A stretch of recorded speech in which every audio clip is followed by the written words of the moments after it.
আগামী ফেব্রুয়ারির নির্বাচন যে কোনো মূল্যে আমরা বাস্তবায়ন করব। তুমি তোমার পতাকাকে অপমান করেছ, মুক্তিযুদ্ধকে অপমান করেছ, দেশকে অপমান করেছ, এটা মুক্ত হবে।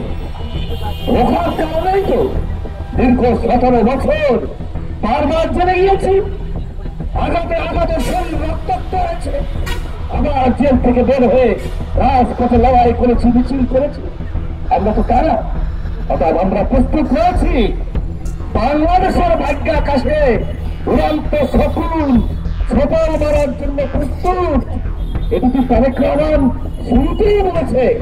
আমরা সে কথার অর্থ বুঝি।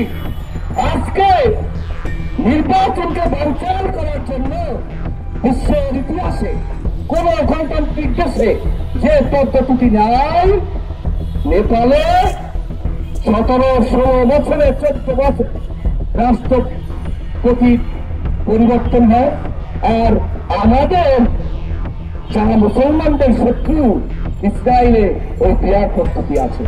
প্রশ্ন জেগেছে, বাবারা তোমরা সেটা এই দেশে চাও কেন? চায় অন্য কারণে।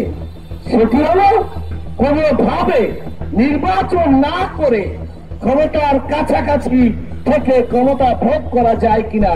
আজকে স্বৈরাচার আর 1971-এর পরাজিত শক্তি যারা বাংলাদেশকে মেনে নেয়নি, তারা মাথা চালা দিয়ে উঠেছে।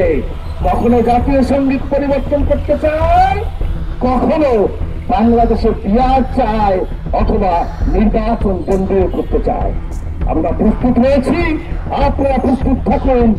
আগামী ফেব্রুয়ারির নির্বাচন যে কোনো মূল্যে এদেশে বাস্তবায়ন করে ওই সেই স্বপ্ন 1971-এ যে কারণে মুক্তিযুদ্ধ তিনি ঘোষণা করেছিলেন, সেই ভাব আর ভোটের অধিকার 31 দফার মধ্য দিয়ে আমরা বাস্তবায়ন করব। আমরা 180 দিনের যে কর্মসূচি দিয়েছি সেটা তো মাথা খারাপ হয়ে গেছে অনেকে।